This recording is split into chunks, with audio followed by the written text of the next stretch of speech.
Gold trusted gold buyers మీరు తాకట్టు పెట్టిన బంగారాన్ని విడిపించి ఈ రోజు ఉన్న మార్కెట్ ధరకు కొనబడును. నమస్కారం, వెల్కమ్ టు ఐ డ్రీమ్. ధర్మ మార్గం విత్ విజిత కార్యక్రమానికి స్వాగతం.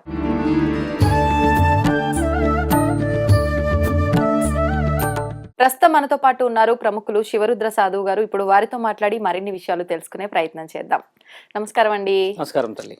కుంభమేళా ప్రారంభమై మనకు చాలా రోజులు అవుతోంది, ఇంకా కొద్ది రోజులు మాత్రమే మిగిలి ఉంది. అయితే ప్రస్తుతం మనం చూస్తున్నాం సోషల్ మీడియా ద్వారా వెళ్ళొచ్చిన వాళ్ళ మాటల ద్వారా కూడా చాలా మంది పెద్ద పెద్ద చదువులు చదువుకున్న వాళ్ళు సాధువులుగా మారినట్టు, అఘోరీలుగా మారినట్టు, అఘోరాలుగా మారినట్టు, పెద్ద పెద్ద బిజినెస్ మ్యాగ్నెట్స్ కానుంచి అసలు వీళ్ళేంటి వెళ్ళటము అని మనకు అందరికీ ఆశ్చర్యం కలిగించేటువంటి వ్యక్తులు చాలా మంది కూడా ఈ సాధువులుగా యోగులుగా మారినట్టుగా మనం చూస్తూ ఉన్నాం.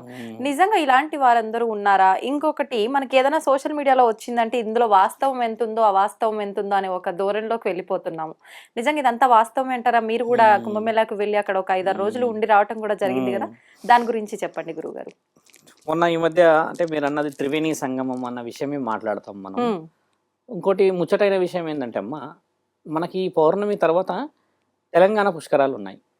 కాళేశ్వరం అంటే మన ధర్మపురి కరీంనగర్ లో పుష్కరాలు ఉన్నాయి. నరసింహస్వామి ఆలయం గుడిలో మన దగ్గర ఇప్పుడు త్రివేణి సంగమం అంటారు. ఇది మీరు అడిగిన ప్రశ్న ఏంటంటే ప్రత్యేకత ఎలా ఉంది, ధర్మం అనేది ఎలా ఉంది. ఈ రోజు అంత ఎడ్యుకేటెడ్ మీరు అన్న బిజినెస్ మ్యాగ్నెట్స్ ఇంతమంది వెళ్ళి పవిత్రత తీసుకోవడం ఏంటి? ఇప్పుడు సల్మాన్ ఖాన్ గారు కూడా వచ్చారు. మేము వెళ్ళిన నెక్స్ట్ డే ఉన్నారు ఆయన గారు అక్కడ. మేము వెళ్ళిన రోజు చాలా మంది పెద్ద పెద్ద వ్యక్తులు వచ్చారు. మౌని అమావాస్య రోజు ఆ రోజే 40 మంది చనిపోవడము, ఆ అగ్నికి సంబంధించిన కొన్ని జరిగాయి. అంటే అది ఆ ఏరియా ఆ రోజు పవిత్రత బట్టి జరిగాయి. ఇక్కడ చాలా మంది శాసనాలు, ఇతిహాసాలు, పురాణాల గురించి మాట్లాడాల్సిన అవసరం లేదమ్మా. నేను 1 month 2 months బిఫోర్ నుంచి ఏం చెప్పుకుంటొచ్చానంటే అది అమృతపు ఒక బిందువులు పడడం చేత పవిత్రత వచ్చింది అని చెప్పాము కదా. ఇక్కడ అమృతపు బిందువులు పడ్డ చోటు ఈ రోజు జరుగుతలేదు. కుంభమేళా బాగా గమనించాల్సిన అవసరం త్రివేణి సంగమంలో జరుగుతుంది. త్రివేణి సంగమానికి అమృతపు బిందువులు పడ్డదానికి తేడా ఏమిటి అని అంటే, అమృతపు బిందువులు పడ్డాయి 4 చోట్ల: నాసిక్, హరిద్వార్, ఉజ్జయిన్, అలహాబాద్. ఇప్పుడు ఈ అలహాబాద్ లో మరియు త్రివేణి సంగమంలో జరుగుతుంది కుంభమేళా. చాలా మందికి తెలియాలి మిత్రులకి. మిగతా 12, 3, 6 సంవత్సరాలు జరుగుతాయి కదా, ఇవన్నీ మిగతా సరస్సులలో జరుగుతాయి. ఇవి కుంభమేళ ప్రత్యేకతలు.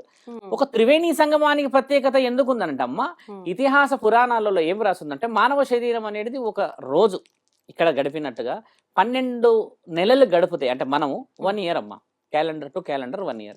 అలా ఈ 1 year క్యాలెండర్ దేవుళ్ళకి 1 day అనమాట. అంటే వాళ్ళ లోకంలో అలా వాళ్ళు 12 సంవత్సరాల దీర్ఘకాలికమైన యుద్ధం, ఈ వాసుకి అమ్మ వచ్చేంత వరకు, ఆ విషాన్ని చిమ్మేంత వరకు, వాళ్ళు ధన్వంతరి కలశాన్ని తీసుకొని అమృతం స్వీకరించేంత వరకు జరిగిన తరుణం 12 years. ఆ 12 years భూమండలానికి అప్లై చేస్తే 144 years. Very simple logic. అట్లా 12 సార్లు జరిగితే ఒకసారి ఈ యొక్క మహాకుంభమేళ జరుగుతుందమ్మా. ఈ మహాకుంభమేళలో ఏం జరుగుతుందంటే, గంగామాత, జమునామాత, సరస్వతి మాత వాళ్ళ పుట్టు పూర్వతరాలు వదిలిపెట్టి కలిసే తరుణమే ఈ త్రివేణి సంగమం. అదృష్టం ఏముందంటే అమ్మ, ఈ ముగ్గురు కలిసిన చోటే అమృతపు బిందువు పడ్డ చోటు. ఇప్పుడు ఆ సంగమంలో కూడా ఈ యొక్క అమృతపు బిందువు పడ్డ చోటు. అక్కడికి వెళ్ళినప్పుడు ఏమి రాసుంది? ఇప్పుడు మన గతంలో కొన్ని విషయం చెప్పాము, ఇప్పుడు విషయం ఏంటంటమ్మా, అక్కడ ఏం జరగబోతుంది, ఆ శరీరానికి ఎంత వాల్యూ ఉంది, ఆ శరీరానికి ఎందుకు ఆ పవిత్రత వస్తుంది అన్న విషయం చాలా మంది ఏం తెలుసుకోవాలంటమ్మా. నీ శరీరం పాప ప్రాయశ్చిత్తానికి ముందు అవసరం ఉన్నదా లేదా అన్నవాడు మాత్రమే మునగగలుగుతున్నాడు. అక్కడ లక్షల జీతాలు ఉన్న వాళ్ళు, కోట్లలో ఉన్న వాళ్ళు వెళ్తలేరు. చాలా మంది కారణ జన్మలు మాత్రమే వెళ్తున్నారు. అదృష్టం ఉండాలి. నువ్వు కోట్లు సంపాదించావు, నీ దగ్గర ఇక్కడ కూడా సుఖమే ఉంది, కానీ మనశ్శాంతులు లేని జీవితాలు కొందరి ఉంటాయి. మనశ్శాంతులు కొందరి 100 జీవితాలకు తేవాలన్న కొందరు కారణ జన్మలు ఉంటారు కదా. ఉదాహరణకి ఒక యోగి, ఆయన ఆదిత్యనాథ్ గారు ఉన్నారు, ఆయన ఎంతో సమక్షంగా చేసుకుంటూ వస్తున్నారు కదా.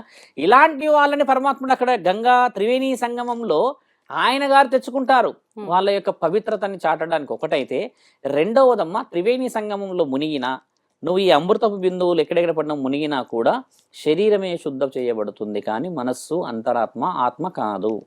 ఇది రుజువు చేయబడింది. ఆత్మశుద్ధి జరగాలి అంటే నువ్వు కూర్చున్న సీట్ లో కూడా జరుగుతుంది. అది ఆత్మకు సంబంధించింది, అది నీ మనసుకు సంబంధించింది, నీ అంతరాత్మకు సంబంధించింది. నీవు నేను, నేను నీవు అన్న దాంట్లో అమ్మ జీవాత్మే పరమాత్మ. ఆత్మని నువ్వు పవిత్రం చేసిన వాడు అక్కడ దాకా పోవాల్సిన అవసరం లేదు. అదేంది గురువు గారు అక్కడ దాకా పోకపోవడం ఏమిటి, అక్కడ చాలా మంది పోతున్నారంటే వాళ్ళందరూ పిచ్చోళ్ళ మురుకులా అని అంటే అమ్మ, ఇది భగవంతుడి వ్యూహం. ఏంటంటే కొన్ని శరీరాలతోని కొన్ని జీవితాలు రుణపడి ఉంటాయి. ఇప్పుడు ఉదాహరణకి మేమున్నాం, పిల్లలు ఉన్నారు, సంసారం ఉంది, బాధ్యత ఉంది, నా ఆరోగ్యం బాగలేదు. నాలాంటి వ్యక్తి అక్కడికి పోయినప్పుడు ఒక 25-30 సంవత్సరాల ప్రణాళిక పరమాత్ముడు ఆజ్ఞ. ఎందుకంటే నువ్వు నన్ను వెతుక్కుంటూ వచ్చావు కదా అమృతం పడిన గడియలకి, ఈ రోజు త్రివేణి సంగమానికి వచ్చావు కాబట్టి దేవతల అమృతాన్ని స్వీకరించి చిరంజీవులు అయ్యారు. ఆ బిందువు పడ్డ శరీరాలు మరి కాపాడబడాలి కదా, అలాంటి వ్యక్తులు వస్తున్నారు ఇక్కడికి అని చెప్పుకోవచ్చు. ఇప్పుడు ఎన్నో కర్మలు ఉంటాయి కదా చాలా కర్మలు చేసినవి, మరి అక్కడికి వెళ్ళి రాగానే అవన్నీ ఎలా? ఇప్పుడు మీరు అడిగిన కర్మ ఫలితాలు ఎలా అంటే ఇక్కడ క్రియా ప్రక్రియ మాట్లాడితే అమ్మా కొంచెం డీపెస్ట్. మీరు అడిగిన క్వశ్చన్ కూడా చాలా మందికి తెలియాలి. సాధు సంతులు అక్కడ సాధు మహారాజులు, తర్వాత అఘోరాలు గాని, అఘోరీలు, సాధ్వికులు, నాగసాధువులు ఎక్కువ శాతంగా ఎందుకున్నారు. గతంలో అతను చాలా మంది వాగ్వివాదానికి వచ్చారు సాధువులు అని, అఘోరాలు కదా. ఇప్పుడు అక్కడ ప్రత్యక్షంగా వాళ్ళ పవర్ ఎందుకు కనబడుతుంది. ఒక శివరుద్ర సాధువుకి చాలా ఆరగెంట్, కోపం ఎక్కువ అని కూడా నా గురించి న్యూస్ ఉంది. ఇప్పుడు అక్కడ ఈపులు బలగొట్టేస్తారు కదా, మరి నాగ సాధువులు అందరికి కొడుతున్నారు కదా. మరి వాళ్ళు ఎందుకు కొడుతున్నారు అంటే అధర్మం ఎక్కడ కనబడుతుంది అక్కడ లాగట్లేరు. ధర్మహింస సదైవచ అంటే ఈ ధర్మం అనేది నువ్వు ఎక్కడైతే పాటిస్తావో విలువ ఉంటది. పాటించకుండా నాదే పాటించిందే ధర్మం అన్నవాడు ఈపులు పగులుతున్నాయి కదా.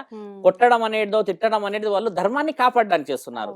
ఇక్కడ మీరు అన్నది ఏంది, పాపాలు పుణ్యాలు మరి ఒక శరీరం నుంచి వచ్చిన వల్ల ఎలా జీవిత రుగ్మతలను తెలుసుకోవాలి. అంటే అమ్మ నీ ఒక్కదాని వెళ్ళావనుకుందాం, ఉదాహరణకి త్రివేణి సంగమంలో మునిగావనుకోండి, నీ తాతలు ముత్తాతలు లేకపోతే గతంలో నీ స్నేహితులు నీ మంచి నీ శ్రేయోభిలాసులు కోరుకున్న వాళ్ళ ఆత్మలు కొన్ని ఉంటాయి. ఇలాంటి ఏంటంటే పవిత్రమైన స్థితిగతులని అక్కడ పోయి కొంతమంది దీపం వెలిగించి గంగా హారతి పెట్టి పువ్వులు పెట్టి సాగనంపుతారు కదా.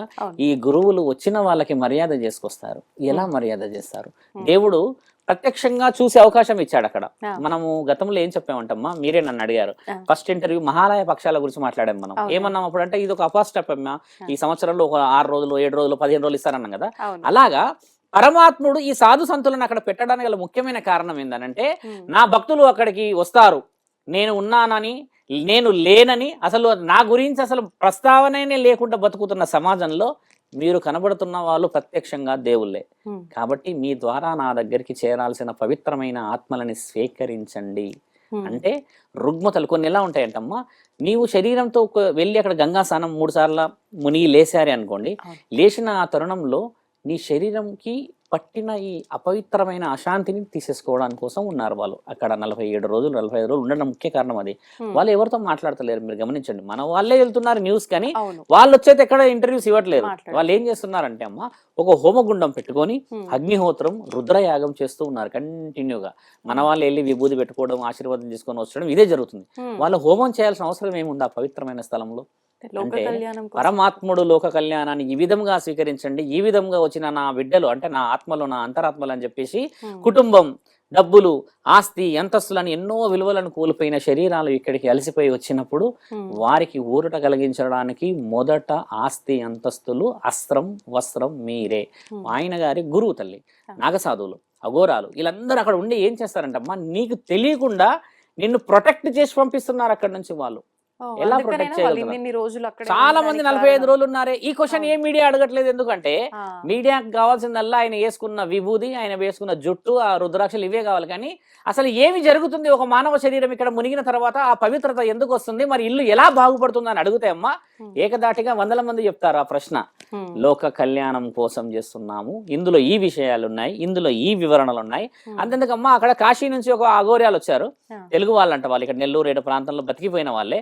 వాళ్ళు ఓపెన్ గా చెప్పారమ్మా, సాధువుల ఆశీర్వాద బలం తీసుకోండి, ప్రశ్నలతోని చిత్రవిత్రి చేసి వాళ్ళ కోపానికి అది కాకండి, మీరు కేవలం మీరే రావట్లేరు, మీ వెనకాల మీ యొక్క జన్మకి దాగి ఉన్న రహస్యాలు కూడా వస్తున్నాయి అనంటే నువ్వు ఏ జన్మలో ఏ పాపం చేశావో, ఏ జన్మలో నువ్వు ఎవరి రుణంలో ఉన్నావో, ఈ జన్మలో నువ్వు ఎవరికి ఏ రుణాన్ని ఇవ్వబోతున్నావో అంటే బాధ్యత గాని బరువు గాని ఇంక ఎలాంటి పరపతిని ఇవ్వబోతున్నావు అనేదమ్మా నీ శరీరంతో ముడిపడుందని అక్కడ గురువులకు మాత్రమే తెలుసుంటది.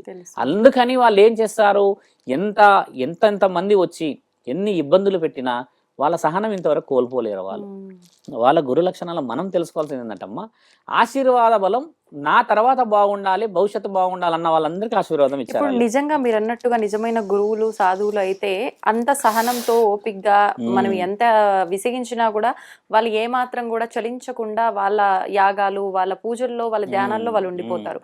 కానీ ఇప్పుడు చూస్తున్నాం చాలా మంది రకరకాల కనికట్టు విద్యలు చేస్తున్నట్టు ఇవన్నీ కూడా వీళ్ళంతా నిజంగా మనం కరెక్టే అని అక్కడ ఉన్న అనుకోవచ్చు. కనికట్టు విద్యలో ఉన్న వాళ్ళు మీరు అనేది క్షుద్ర పూజ. అయితే ఒక ఎక్స్పీరియన్స్ మాట్లాడుకుంటే ఎట్లా అంటే క్షుద్ర పూజలు చేసేవాళ్ళు ఉన్నారు.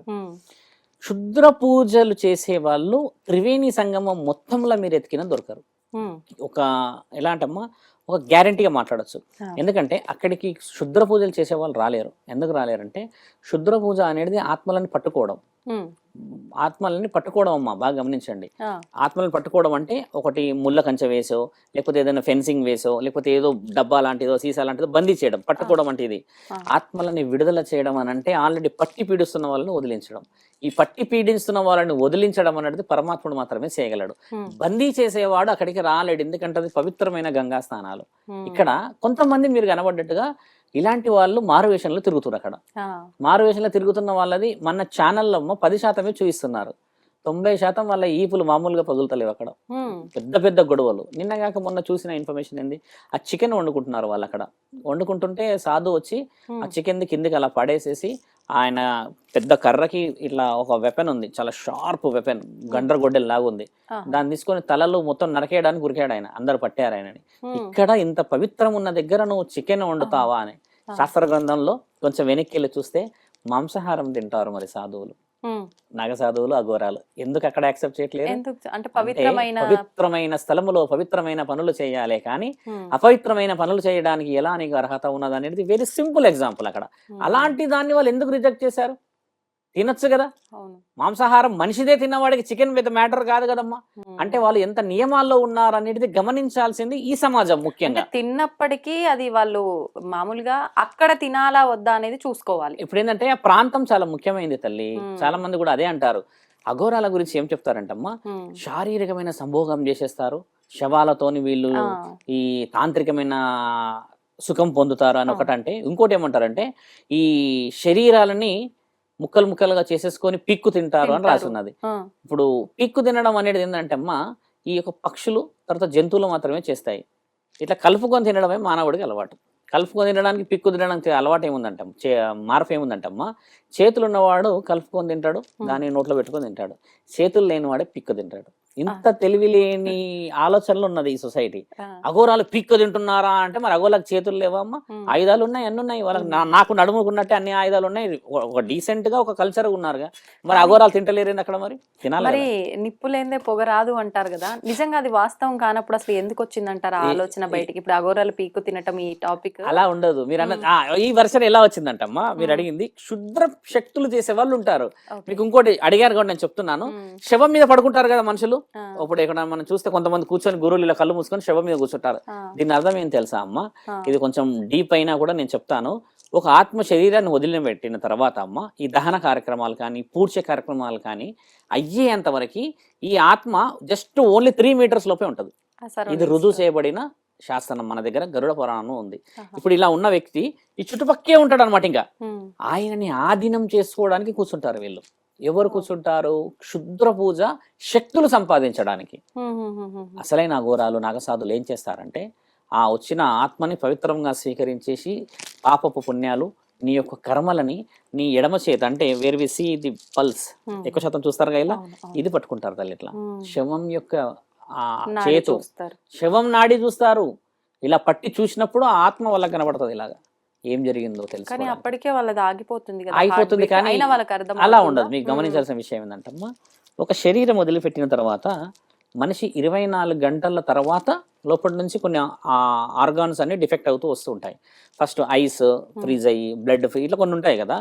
వీళ్ళు ఇక్కడ పట్టుకోవడానికి గల కారణం ఏంటంటే, నీ యొక్క ముఖ్యమైన పల్స్ లాస్ట్ కు వదిలేది పల్సే అనమాట. అంటే నరాలు మొత్తం చచ్చుపడిపోతాయి కదమ్మా, ఆ చచ్చుపడే ఎండ్ అనమాట వాళ్ళు చూసేది.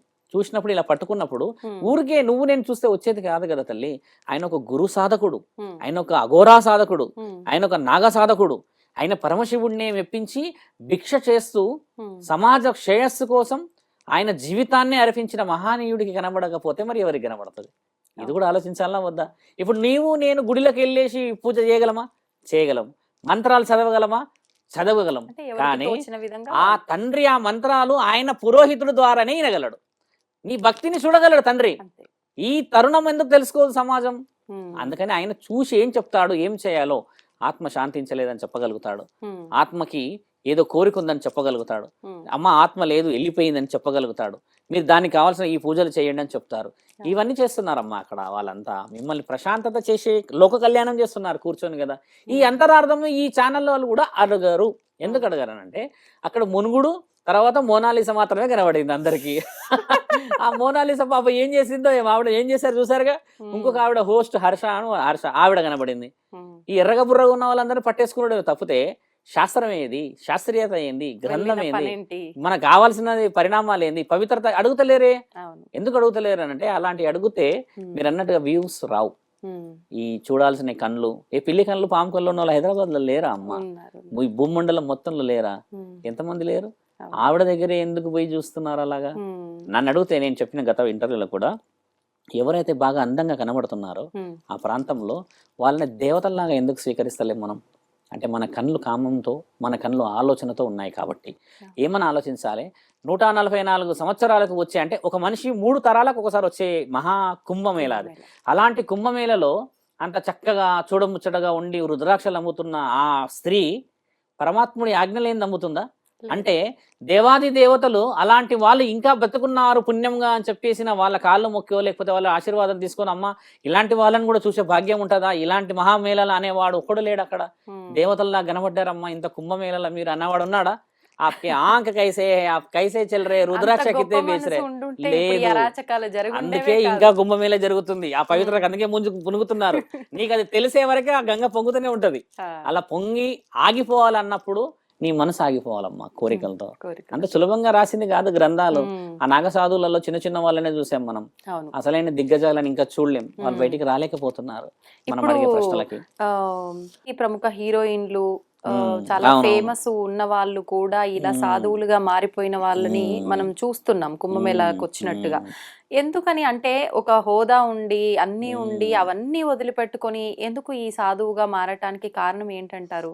మమతా కుల్కర్ని మీరు అడిగిన హీరోయిన్ గారు ఏంటంటే వెరీ వెల్ నోన్ యాక్ట్రెస్, అంటే బాలీవుడ్ అనుకుందాం. And she known as a very well drug addicted actor అని గతంలో ఉన్నాయి, ఆ, కేసులు ఉన్నాయి, ఆ, రుజువులు ఆధారాలు ఉన్నాయి. అంటే విలాసవంతమైన బతుకు ఉంది ఆవిడకి. ఉమ్, అసలైన విలాసవంతమైన బతుకు మీరు అన్నట్టుగా అది కాదు. అసలైన విలాసవంతమైన బతుకు ఇప్పుడు వచ్చింది కదా లైన్లోకి. ఆధ్యాత్మికత. ఈ సాత్వికతకు వచ్చినప్పుడు ఏమైతే మనసు కంట్రోల్కి వచ్చేస్తుంది, ఉమ్, ఆలోచనలు కంట్రోల్కి వచ్చేస్తాయి. ఒక లిమిట్లోనే ఉండిపోతుంది. అంటే ఆధీనంలో, దైవాధీనంలో కావచ్చు, ఇంకేదైనా ఆధీనంలో, గురు ఆధీనంలో ఉండిపోతుంది. ఇక్కడ దాకా రావడం గల కారణం మనం ఏం ఆలోచిస్తున్నాం అంటే ఒక సాధ్వి 4 సంవత్సరాల నుంచి ఆవిడ ఉందంట ఈ వివరణలో. ఆహా, కానీ ఎప్పుడు కూడా బయట ఆవిడ పడదు. బయటికి వచ్చేంత సిచ్యువేషన్ రాలేదు. ఎందుకంటే 15 అఖాడాలు ఉన్నాయి మనకు అక్కడ. ఆహా, ఉత్తరప్రదేశ్లో 9 అఖాడాలు ఉంటాయి, యూపీలో. ఉహు, కిన్నర అఖాడ వాళ్ళు మాత్రమే యాక్సెప్ట్ చేశారు ఆవిడని. ఉమ్, మీరు గమనించాల్సిన మాట, మళ్ళీ చెప్తాను. 15 అఖాడాలలో మహిళా అఖాడా కూడా ఉంది. ఓన్లీ ఓన్లీ స్త్రీలే లేడీసే ఉండేది, ఉంటారా? ఆ, స్త్రీలే ఉంటారు. ఆహా. అలాంటిది స్త్రీలు యాక్సెప్ట్ చేయలే ఆవిడని. ఎందుకనండి? కిన్నర్ అఖాడా వాళ్ళు యాక్సెప్ట్ చేశారు, అర్ధనారీశ్వరి అఖాడా వాళ్ళు యాక్సెప్ట్ చేశారు ఆవిడని. గమనించాల్సిన విషయం ఏంటంటే ఆ, 15 అఖాడాలలో ఆడవాళ్ళ అఖాడా ఉంది, గురువులది ఉన్నది, దిగంబర అఖాడా ఉన్నది, ఇంకా వేరే వేరే జోనా అఖాడా, అగ్ని అఖాడా అన్ని ఉన్నాయి కదమ్మా. ఇన్ని అఖాడాలలో ఒక స్త్రీ అఖాడా యాక్సెప్ట్ చేయాలి కదా. అదే ఎందుకు చెయ్యాలి. రిజెక్ట్ చేసిందనంటే ఆ, దాంట్లో వాళ్ళు కొన్ని నియమాలని, నిబంధనలని, ఈవిడకి కావాల్సిన అర్హతలు కనబడకపోవడం చేత ఉమ్, అందరూ ఆవిడ గత జీవితం అనో లేకపోతే కొంతమంది మారిందనో ఇవన్నీ చూసినప్పుడు ఈ కిన్నర అఖాడ ఎవరైతే ఉన్నారో అర్ధనారీశ్వరి అఖాడ గొప్ప నిర్ణయం ఏం తీసుకుందంటే, మాకు మనసు ఉంది, ఆడవాళ్ళకే మనసు లేకపోతే, మగవారికే మనసు లేకపోతే మేము ఎటు కాదు అని సమాజం నిర్ణయించిన వాళ్ళకే పరమాత్ముడు అఖాడా అని ఒక అఖాడా ఇచ్చాడు. దాని పేరే కిన్నర అఖాడా. ఉహు, ఈ మధ్య చేశారు అది. అవునా? అలాంటి అఖాడాలో ఆవిడని తీసుకున్నారు, అంటే ఆదిత్యం ఇచ్చారు. ఎంతమంది ఉంటారు ఇప్పుడు ఒక అఖాడాలో వాళ్ళు 1000 సంఖ్యలో ఉండవచ్చును, అఖాడాలో? 2000 ఉండవచ్చు, 2 లక్షల పైన కూడా ఉండవచ్చు. ఎందుకంటే ఇప్పుడు అక్కడ లక్షల మంది ఉన్నారు కాబట్టి. ఉమ్, ఉమ్, ఈ కిన్నర అఖాడాలో ఆమెకు జరిగిన గొప్ప సత్కారం ఏంటంటమ్మా, ఉమ్. మండలాధికారి స్థానం ఇచ్చారు. మహామండలాధికారి స్థానం ఇచ్చారు. ఉమ్. ఇది యాక్సెప్ట్ చేయలేరు మిగతా అఖాడాలు. ఇప్పుడు ఇలాంటి ఒక స్థానం ఇవ్వాలి అని అంటే ఆ అఖాడాకు నియమాలు సంబంధించిన నియమాలు నేర్చుకోవాల్సిన అవన్నీ విధానాలు నేర్చుకుంటేనే ఇస్తారా? ఇప్పుడు ఎలా ఉంటదంటమ్మా, ఒక సాధ్వికులు అఘోరీలు ఏం చేయాలంటే 12 years చేయాలి ఎడ్యుకేషన్. ఈ దీంట్లో భిక్షమడక రావాలి, భవతి భిక్షాందేహి అనాలి, అందులో ఏది వేసినా తినాలి, 6 గడపలే అడగాలి, 7వ గడప అడగకూడదు, 6 గంటలలోపే అడగాలి. ఇన్ని కొన్ని నియమాలను పాటించాలి. ఇవన్నీ అహం తగ్గిపోవడానికి, ఇవన్నీ నీలో పొగరు, నీలో ఉన్న ఎలాంటి విషయ వివరణలు ఉన్నా తగ్గిపోయి పరమాత్మ నీవే దిక్కు అన్న స్థితి వచ్చే వివరణ ఇచ్చే శిక్ష అది. ఇవన్నీ అయిపోయినాక ఇంకో విషయం గమనించాలి. నన్ను ఆ మధ్య కొంతమంది ఏం అడిగారంటే, లేడీ అఘోరాలు ఎలా ఉంటారు, వాళ్ళ కామాలు ఎలా ఉండారు అన్న వాళ్ళు. ఈ రోజు చూడండి అక్కడ ఈ స్త్రీలకి ఇంత పెద్ద ముక్కు పుడుకు ఉంది, అక్కడ ముక్కు పుడక ఇంత పెద్దగా ఉంది స్త్రీలకి. అది ఎందుకంటే కామం అనేది వాళ్ళకు ఉండదని మొదటి రుజువు. అది ఏ స్త్రీకి అయితే ఈ ముక్కు పుడక కింద పెద్దగా ఉంటుందమ్మా, ఆ స్త్రీకి కామం లేదు అని అర్థం. అలాంటి అర్హత ఒకటి కావాలి. ఈవిడ స్త్రీ కాబట్టి ఆ అర్హత లేదు, ఎందుకంటే శిక్ష లేదు కాబట్టి. రెండో అర్హత ఇంకోటి ఏంటంటమ్మా, కఠినమైన శిక్షలను చూడకుండా గురుస్థానంలో కూర్చొని ఏ శిష్యరికాన్ని ఇవ్వగలవు నువ్వు అక్కడ, అంతే కదా. ఇప్పుడు నీకు సీట్ ఇవ్వగలుగుతా అంతే నేను, అంతకు మించి నువ్వు నీ కింద ఒక 10 మందో 15 మందో నీకంటూ ఒక సభ్యత్వం రావాలి కదా. అంటే మరి నీ సభ్యత్వానికి విజయవంతమైన సూచనలు నువ్వు ఎలా ఇవ్వగలుగుతావు? నువ్వు ఒకప్పుడు శిక్షకు అర్హురాలు అయినప్పుడే కదా. ఈ వివరణ వల్ల ఆవిడని రిజెక్ట్ చేశారు, మండలాధికారి విషయం తీసేశారు, ఇప్పుడు లేదు, మండలాధికారి లేదు, తీసేశారు. ఆవిడ గతంలో డ్రగ్ బాగా తీసుకొని అన్ని చేసింత పోయింది కదమ్మా. ఆవిడ విషయంలో మనం కూడా యాక్సెప్ట్ చేయకపోవడానికి గల కారణం ఇంకోటి ఏంటంటే, ఆవిడ ఏమన్నదంటే, ఒక సాధుల లక్షణం చెప్తున్నాము, నేను కాళికామాత స్వరూపం అన్నది మమతా కులకర్ణి. దాన్ని తీవ్రంగా రిజెక్ట్ చేసింది సొసైటీ, వెరీ హైలీ రిజెక్షన్ వచ్చింది. ఒక సాధ్వి గతంలో కొన్ని జీవితాలు, కొన్ని అడిక్టెడ్ అయిన పర్సనాలిటీ కాళీమాత స్వరూపరాలంటే, దేవత ఉన్నప్పుడు నువ్వు ఎందుకు రిస్ట్రిక్షన్స్ చూసావు నీ లైఫ్ లో? ఈ క్వశ్చన్ పెద్ద హెవీగా రేస్ అయింది ఆవిడ పైన. ఇట్లాంటి కొన్ని రావడం చేత మొన్న రీసెంట్ 1 week బ్యాక్ అయింది. ఏమైంది, వాళ్ళు అడిగారు కూడా, నేను కాళికామాత స్వరూపాన్ని అని అంటే ఇమ్మీడియట్లీ ఇంకొకతను ఏమన్నాడు తెలుసా అమ్మ, కాళికామాత స్వరూపాన్ని అయితే మరి నీకు ఈ పరిస్థితి ఎందుకు వచ్చింది అన్నాడు. అక్కడ ఆన్సర్ లేదా ఆవిడకి, కళ్ళు మిట్కరిస్తుంది. ఇంకా ఇట్లా సాధువులే చెప్పరు మేము దేవుళ్ళమని, కానీ ఒక సాధువుగా ఉండి ఆమె ఇవన్నీ అది డైరెక్ట్ బోల్డ్ మాట, అంత బోల్డ్ డిస్కషన్ చేయొచ్చా?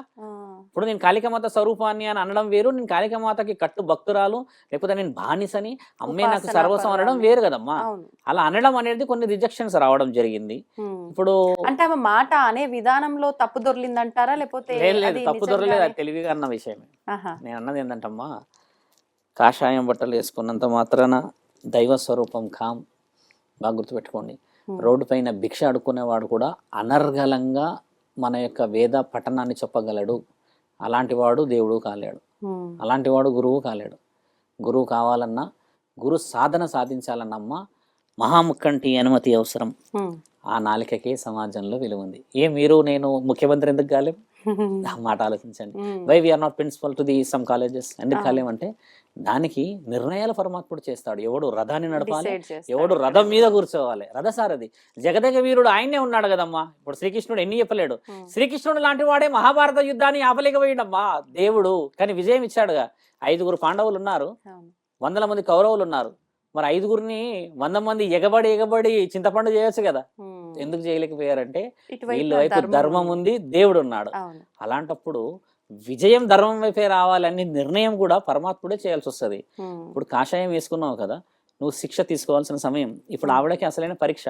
మహాకుంభమేళ తర్వాత ఆవిడ పరీక్షలు ఎన్నో చేయాల్సి వస్తుంది, ఎన్నో హోత్రాలు, హోమాలు ఎన్నెన్నో చేసుకుంటూ సాధ్విలాగా రుజువు చేసుకొని నువ్వు వచ్చే మహాకుంభమేళలో కనబడిన రోజు నిజమైన సాధ్విలాగా, అప్పుడు కదా ఈ సల్యూట్ ఎట్లా కొడతాం మనం. ఇప్పుడు కొడితే కాదు అది. ఎందుకు ఆవిడ రిజెక్ట్ చేసేయడానికి కారణం 14 అఖాడాస్ లో అది. అంటే గురువులకి కోపం రాదా అమ్మా? డబ్బులుంటే సరిపోతుందా? ఆవిడ చాలా సపోర్ట్ చేసింది, ఐ యాక్సెప్ట్, నేను కూడా దానికి చాలా హ్యాపీ. కానీ సాధనకి యాక్సెప్టెన్స్ రాదు తల్లి, అందుకని ఆవిడ రిజెక్ట్ చేశారు. కానీ కిన్నర అఖాడా వాళ్ళు పెద్ద మనసు చేసి ఆవిడని యాక్సెప్ట్ చేసి ఇచ్చారు, ఇంకా గౌరవంగా మర్యాదలు చేశారు. దానికి ఆవిడ రుజువు చేసుకోవాల్సిన సమయం ఉంది. సమూహం ఇంకోటి శాస్త్రంలో ఏం రాసిందంటమ్మా, మనిషి ఎప్పుడైనా మారవచ్చు. అంతేకాని ఎందుకు మారావు నువ్వు అని, గత జన్మలో ఈ విధంగా పాములాగా ఉన్నావు కొంతమంది అన్నారు కదా, ఇవి ఏముండవు. ఇక మారినావు అనేది రుజువు కావాలి. అంతేగాని గతంలో జరిగిందే పట్టుకొని ఇబ్బంది పెట్టడం అనేది మన దగ్గర వితండవాదం. ఇప్పుడు సొసైటీలో అదే జరుగుతుంది కదా. ఆ అమ్మాయి ఎంత ఏడుస్తుంది చూసారు కదా, ఎర్రగా ఉంది కదా. ఆ హర్షాన్ టైమే నేను ఎందుకు మారకూడదని ఏడుస్తుంది ఆవిడ ఆ ఇన్స్టాగ్రామ్ లో. మన దగ్గర ఏంటంటే నెగిటివిటీకి విలువ ఎక్కువ ఉంటదమ్మా. మారింది కదా అని ఉండదు. ఈ చర్మం ఏదైతే ఉంటుందో సాధువులది ఇదంతా నల్లబడి దుమ్ము ఉంటదమ్మా. ఆ దాని వల్ల కూడా గుర్తుపట్టేస్తారు. బాగా గమనించాల్సిన విషయం ఇది. ఈ దుమ్ము ఇదంతా ఎందుకు ఉంటదంటే శరీరం పైన వ్యామోహం ఉండకుండా, శుభ్రతని పాటించకుండా వాళ్ళు జ్ఞానం మాత్రమే పరిజ్ఞానం పరమాత్ముడికి అప్పచెప్పి ఉండిపోతారు. అందుకే దుమ్ము ఉంటది. ఇంకో లక్షణం ఏముందంటమ్మా, ఎంత దుమ్ము అయితే పడుతుందో సాధువులకి, ఎంతటి చూడడానికి అసహ్యంగా కనబడతాడు ఒక గురువు, ఆ గురువు దగ్గరే దాగుంటది అసలైన వజ్రం. ఆయన నాలుకతోని లక్షల మంది మారగలుగుతారు. పరమాత్ముడు మహాముఖంటినే దొంగ అంటున్నాం మనము, బూడిదలో ఉన్నాడు దుమ్ములో ఉన్నాడు అంటున్నాం కదా. ఆయన లేనిది లోకమే లేదని ఎంతమందికి తెలుసు? ఇది కూడా ఉంది కదా. మరి ఆయనకే దుమ్ము ఉంది ఈరోజు. అంటే దీనివల్ల తెలుసుకోవాల్సింది ఏంటంటమ్మా, ఇవన్నీ శాశ్వతమైనది కాదు. ఆయన చెప్పేది శాశ్వతత్వం ఆత్మ. ఆ ఆత్మనే కదా పరమాత్మ. ఈ సాధువులందరూ ఇచ్చే ఎగ్జాంపుల్ అదే. అక్కడ మారిన వాళ్ళని పోయి మనము చెడుగా తప్పుగా నువ్వేంది నేనేందని ఇంకా కించపరచడం చేయకూడదు. అడ్వాన్స్ నాలెడ్జ్ ఉన్న వాళ్ళకి అసలు ఇంటర్వ్యూ చేయకూడదు. ఎందుకంటే వాళ్ళు అడిగే ప్రశ్నలు దేవుడు వస్తాడా ఇప్పుడు చూయించు అని అంటారు. ఏం లేదు, త్రిశూలం తీసి ఒకటి ఇచ్చేసామంటే నెత్తి మీద దేవుడు అందరు కనబడతారు. అలాంటి వాళ్ళకి ప్రశ్నలు రావాలి. వీళ్ళు ఏం చేస్తారు, దేవుడు చూపెట్టాను అవతల వ్యక్తి చూయించేస్తున్నాడు. ఇది వచ్చిన వర్షన్ అంటే వాళ్ళు ప్రూవ్ చేసుకోవాల్సి వస్తుంది. ఎందుకు దేవుడిని ప్రూవ్ చేసుకోవాల్సిన అవసరం ఉంది? అంటే ఇప్పుడు ఇందాక మీరు అన్నట్టుగా కాషాయం వేసుకున్న ప్రతి ఒక్కరు సన్యాసి సాధువు కారు అని చెప్పి మాట్లాడుకున్నాం కదా. అలా అందరూ కుమ్మక్క అయిపోవడం వల్ల నిజమైన సాధువు తనని తను ప్రూవ్ చేసుకోవాల్సిన సమయం వచ్చింది కదా. ఈ నిజమైన సాధువు కూడా ఇంకోటి ఏంటంటే ఇక్కడ పడితే అక్కడ ప్రూవ్ చేసుకోవాల్సిన అవసరం లేదు. ఒక స్థలం ఉంటది, ఒక స్థానం ఉంటది, ఒక పవిత్రత ఉంటది, ఆ గుడి ఆ నియమం నిబంధన ఉంటాయి, అక్కడ ప్రూవ్ చేసుకోవాల్సి వస్తుంది కదమ్మా. ఇక్కడ ఏమైందంటే ఎక్కడ పడితే అక్కడ ప్రూవ్ చేసుకుంటున్నాం మనం. ఆ ప్రూవింగ్ అయి ప్రమాదంలో ఉందమ్మా. అది కూడా కరెక్ట్ కాదు అంటారు కదా. అలా ఉండకూడదు. ఎక్కడ పడితే అక్కడ చేయడానికి లేదమ్మా, అసలు లేదు. ఒక దేవత, ఒక దేవుడు, ఒక గురువు అంతెందుకమ్మా. ఒక భిక్షాటకుడు వచ్చి ఇక్కడ కూర్చొని అమ్మ భిక్ష ఏంటి అడుగుతావా, ఇస్తావాను? ఇక్కడ కూర్చొని నేను అడిగాను అనుకోండి, అమ్మ నేను భిక్షాటకుడిని చల్లగా ఉంది కానీ కూర్చున్నా, ఒక 100 రూపాయలు ఇవ్వబట్టిస్తావా? ఫస్ట్ నువ్వు బయటకు వెళ్ళరా అని అంటావు కదా. కాబట్టి నీ స్థలం రోడ్డు మీద ఉండి అడుగుతేనే నువ్వు భిక్షాటకుడు. భిక్షాటకుడికి ఒక స్థలం ఉందమ్మా. దేవాది దేవతలకి స్థలం లేదంటారా? ఎంత పవిత్రమైన స్థలం, ఎంత వేద పఠనంతో ఉన్న స్థలం, ఎంత వివరణ ఇచ్చిన స్థల పురాణం, ఎంత శాస్త్రాన్ని చెప్పిన ఆ శాస్త్ర గ్రంథాలు రాసి ఉన్న ఆ గుడి, ఆ గుడి యొక్క చరిత్ర, ఆ చరిత్రకి ఒక కారణ జన్ముడిని, ఓ ఆది బీజాన్ని పుట్టించుకుంటున్న ఆ ఊరు, ఆ ఊరంతా నమ్ముకున్న కుటుంబమే కడుతుంది ఆ గుడి. ఈ రోజు నీవు ఇల్లు కట్టట్లేదే గుడి? ఆలోచించు. పెద్ద పెద్ద పొలిటికల్ లీడర్స్ ఉన్నారు, సినీ ఇండస్ట్రీస్ ఉన్నారు, వాళ్ళు ఎందుకు కడతలేరు గుడి? ఆజ్ఞ పరమాత్ముడిదమ్మా. గుడి కట్టాలి అని అందరు అనుకుంటారు, కానీ విరాళాలే ఇస్తారు. కట్టేటోడు చాలా చాలా వివరంగా ఉంటాడు, ఆయన జన్మ రహస్యమో అంత కూడా ఆజ్ఞ ఉంటది. ఇప్పుడు కుంభమేళాలో మామూలుగా సాధన కొత్తగా తీసుకోవాలి అనుకున్న వాళ్ళకి గురువులు ఉపాసన చేసే ముహూర్తం కూడా ఈ కుంభమేళా సమయంలో పెట్టుకోవచ్చా? పవిత్రమైన స్థలం కాబట్టి. అభయ్ ఉన్నాడు, ఆయన సాఫ్ట్వేర్ ఎంప్లాయీస్ వచ్చాడు ఒక 36 లక్షల జీతం అయినది. ఆయన గారు కూడా గత 12 సంవత్సరాల క్రితం జరిగిన కుంభమేళలోనే అయ్యండి ఆయన. అప్పుడు ఏం చేశారు, అందరూ పిలిచి ఆ మంగళ స్నానాలు ఆచరించేసి ఈ కాషాయంది కప్పుతారు తల్లి. ఇది కప్పిన వాళ్ళు శిష్యరికం. అయితే ఇప్పుడు నేను ఉదాహరణకి ఒక శిష్యుడికి ఇది ఇచ్చాను అనుకోమ్మా, కప్పేసి.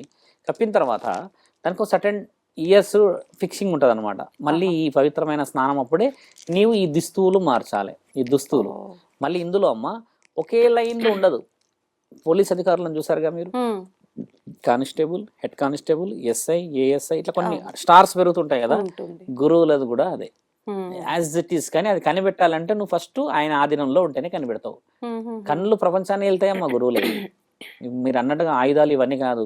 ఒక శిష్యులందరికీ గురువు ఎంతటి వివరణ ఇస్తాడో ఆయన పెట్టుకుంటూ పోతున్నప్పుడు మీరన్న సాధువుల లక్షణాలు రావాలి అని అంటే ఆ పవిత్రమైన స్థలంలోనే ఎందుకు మునుగుతున్నారు? అఖాడాలలో వెళ్ళి మునుగవచ్చు కదా. ఇక్కడ ప్రకృతి తోడైతుందమ్మా, దేవాది దేవతల ఆశీర్వాద బలం తోడైతుంది. పూర్వజన్మ, ఈ జన్మ, ఏ జన్మ అయినా అంతమంది లక్షల మంది గురువుల మధ్య వచ్చే ఆశీర్వాదం ఎంత బలం ఉంటుందమ్మా. అందరూ కలిసి నిన్ను లేపుతారు పైకి. ఇక్కడ చేయాల్సింది ఏంటంటే ఆ లేపినప్పుడు నువ్వు రుజువు చేసుకోవాల్సింది చాలా ముఖ్యమైనది. అక్కడ ఇప్పుడు అక్కడ వాళ్ళ స్నానము ఆశీర్వాదం రెండు తోడైతేనే ఆ బలం ఉంటుందా, లేదంటే ఓన్లీ స్నానం చేసినా సరిపోతుందా? వాళ్ళ ఆశీర్వాదం తీసుకోవడమే చాలా ముఖ్యమైనది. వాళ్ళ ఆశీర్వాద బలం కూడా ఎలా ఇస్తారు చూడండి. నిజం ధర్మం గురించే ఇస్తారు ఆశీర్వాదం. బాబాజీ ఆప్కా ఏ బాల్ కైసా అని అంటే కూడా ఒకటి కొడుతున్నారు వాళ్ళు. ఏ బాల్ కైసా అనేది ఆయనకు అవసరం లేదు కదా. బాబాజీ హమారా జిందగీ ఐసా థా అంటే ఐసా హే బేటా అని చెప్పి వివరణ ఇస్తున్నారు అక్కడ వాళ్ళు. ఈ ప్రశ్నలు చాలా ముఖ్యమైనవి అక్కడ. కొంతమంది సాధువులు వాళ్ళ తలపైన పావురం ఉన్నట్టు, అవును, ఒక ఆయన చెయ్యి అలాగే పెట్టి ఉంచినట్టు, ఉంచాడు. వాళ్ళు ఎందుకని అలా? అంటే వాళ్ళు ఏం చేస్తారంటమ్మా, మనం మంచిగా ఆలోచించవచ్చు. They are perfect in one subject only. అంటే వాళ్ళు నేర్చుకున్న సెగ్మెంట్ విద్య దానికి సంబంధించి ఎగ్జాంపుల్ ఎలా చెప్పొచ్చు అంటే 40 మెంబర్స్ క్లాస్ లో ఉంటే 1 or 2 only first class, second class. అవునండి. మిగతా వాళ్ళేమో 35-40 మార్క్స్ వచ్చి పాస్. ఈ అందరిలలో ఒక సబ్జెక్ట్ లో పాస్ అవుతాడు బాగా, ఆనికి 100 వస్తాయి. ఇంగ్లీషో సైన్సో ఎగర ఉంటుంది కదా. వీళ్ళందరూ ఏంటంటే అమ్మా, they are well matured personality in one segment. అలాంటి వాళ్ళు ఏం చేస్తారంటే మేము ఇది అని రుజువు చేసుకోవడానికి పోగరు. ఇప్పుడు కొంతమంది ఉంటారు, ఇప్పుడు ఎడ్యుకేటెడ్ లో ఇంగ్లీష్ లెక్చర్ ఇచ్చే టైం వచ్చింది అనుకుందాం, జెండా వందనం రోజు. కిరణ్ ని విలువడి వాడే ఇంగ్లీష్ లో మాట్లాడతారు అంటాడు. ఏ క్లాస్ ఫస్ట్ ఎందుకు విలువ? ప్రాధాన్యత. అంటే వీరి ప్రాధాన్యత చూపించుకునే సమయం అది. అందుకని భగవంతుడు ఏం చేస్తాడంటే అమ్మా, వీళ్ళు ఈ విధంగా మార్పులు చేర్పులు చెంది కూడా ఏదో ఒక మార్గంతో నా దగ్గర ఉన్నాడు అనడానికి రుజువు. అన్నీ తెలిసిన వాడు గురువు. అంటే ఎవరైతే క్లాస్ ఫస్ట్ అన్నానమ్మా వాళ్ళే ఆది గురువులు. వాళ్ళు కనబడతలేరు, ఇప్పుడు కనబడుతుందంతా స్టూడెంట్సే. వీళ్ళందరూ ఎంత సాధించారు అనేది జస్ట్ శరీరం తగిలితే చాలు తల్లి. పవిత్రత. దొంగలు ఉన్నారు, మేము వెళ్ళినప్పుడు ఒక 20-25 మంది నన్ను చూసుకుంటూ వస్తారు, ఇంత హైట్లు ఉన్నారు, వాళ్ళు వస్తుంటే జరిగిపోతున్నారు. అంటే నిజమైన వాళ్ళు ఏంటంటే వాళ్ళకి లోపల కొంచెం ఇన్ఫీరియారిటీ, అంటే కొంచెం అంటే వాళ్ళు ఒక స్థితికి వచ్చారు, ఎందుకు అనవసరంగా అన్న ఫీల్ లో ఎన్కి జరుగుతారు. కొంతమంది నమస్కారం చేసి వెళ్తారు కదా, అక్కడ ఎక్కువ శాతం ఏంటంటమ్మా కూటి కోసమే వచ్చారు. అంటే తెలియని వాళ్ళ దగ్గర ఏ ఆటలన్నా నడుస్తాయి, కానీ నిజమైన వాడు వస్తున్నాడు పోతున్నాడు అంటే కనిపెడతారు కదా. ఇప్పుడు మనం ఒక్కలం పోతున్నాం అని కాదు, నా వెనక వేరే గురువులు వస్తున్నారు, అందరం వస్తున్నాం కాబట్టి కొంత పోతున్నారు. ఇంకొంతమంది ఎట్లా వస్తుంటారంటే అలా ఉన్నా కూడా హరహర మహాదేవన్ ఆశీర్వాదం తీసుకొని పోతుంటారు. ఎవరైతే ఒక గురువుని వచ్చి కాళ్ళు మొక్కేశాడమ్మా, ఆయన గారు కొన్ని అర్హతలు లేవని అర్థం. ఒక గురువుకి ఒక గురువు కాళ్ళు మొక్కడు వచ్చి గమనించండి విషయం, కళ్ళతో కళ్ళే మాట్లాడతాయి లేదా ఇలా అంతే. అంటే దానికి స్థితి అది. అబ్సల్యూట్ సొసైటీ కూడా అదే కదమ్మా. పెద్దలు కనబడితే నమస్కారం పెట్టి కాళ్ళు మొక్కాలా వద్దా? అదే పెద్దలు మరి కాళ్ళు మొక్కుంటుర్రా? పెద్దలు కేవలం ఆలింగనాలు మాటల ద్వారా పరామర్శిస్తుంటారు కదా. ఇది అక్కడ ముఖ్యమైనది. కొంతమంది వచ్చి మొక్కుతున్నారంటే ఆ బరువు కనబడంగానే వీళ్ళకి భయం వచ్చేస్తుంది, ఖచ్చితంగా మొక్కేస్తారు, మాట్లాడతారు, నమస్కరించుకుంటారు, ఆశీర్వాద బలం తీసుకుంటారు, అంతే. ఆయుష్మాన్ బావ అనుకుంటూ వెళ్ళిపోతూనే ఉంటారు. అట్లా 100 మంది ఆడవాళ్ళు కూడా 100 మంది వచ్చారమ్మా, నువ్వేంది నేనేంది రెస్పెక్టెడ్ గా మాట్లాడుతూ అలా ఉంటాయి. మొత్తానికైతే ఇన్ని విషయాలు జరుగుతున్నాయి అక్కడ, కొన్ని వాస్తవాలు కొన్ని అవాస్తవాలు, ఇంకా అన్ని భగవంతుడే చూసుకుంటాడు. మహిమ చాలా ముఖ్యమైనది. నమస్తే అండి, చాలా చక్కగా వివరించారు అక్కడ విషయాలన్నీ కూడా.